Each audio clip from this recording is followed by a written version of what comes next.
World powers are voicing deep concerns over the recent assassination of Hezbollah leader Hassan Nasrallah by Israeli forces. Chinese Foreign Minister Wang Yi urged immediate action for a comprehensive ceasefire and emphasized the necessity of a two-state solution. 加沙冲突仍在延宕，平民伤亡与日俱增。黎巴嫩战火又起，强权不能代表正义。巴勒斯坦独立建国的夙愿不能再被回避。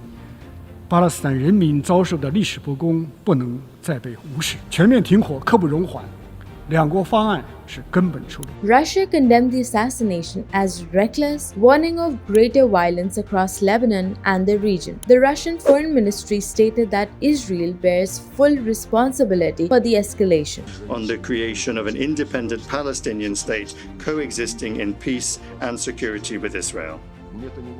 There can be no justification for acts of terrorism, which Israelis fell victim to on the 7th of October last year.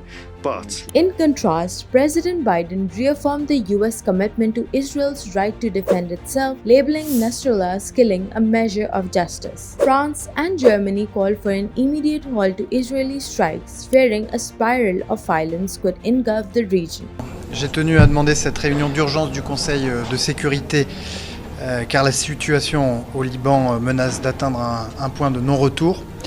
Ces derniers jours, les frappes israéliennes ont fait de très nombreuses victimes civiles et le Hezbollah continue de viser des zones peuplées en Israël.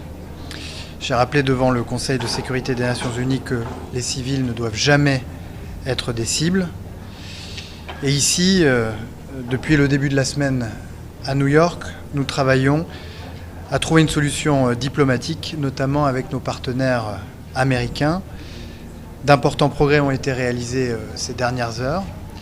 Nous travaillons à une plateforme de cessez-le-feu temporaire permettant d'engager des négociations pour une solution diplomatique plus durable. Cette plateforme devrait être rendue publique prochainement. Et nous souhaitons qu'elle puisse être acceptée par les deux parties. Nous allons donc poursuivre ces efforts dans les prochaines heures et je me rendrai prochainement à Beyrouth pour y contribuer et pour réaffirmer que la France soutient la stabilité du Liban et se tient, comme depuis toujours, aux côtés du Liban. Je vous remercie. A broader regional escalation would not bring anyone long-lasting security. As frankly speaking, sometimes frustrating the lack of progress is, and hurting. We are not giving up on seeking a political vision for Israelis and Palestinians to be able to live peacefully side by side in two states. Leaders from Turkey and Iran condemned the actions, labeling them as part of a broader aggression. As tensions escalate, more leaders are stepping forward to demand urgent peace efforts in the region.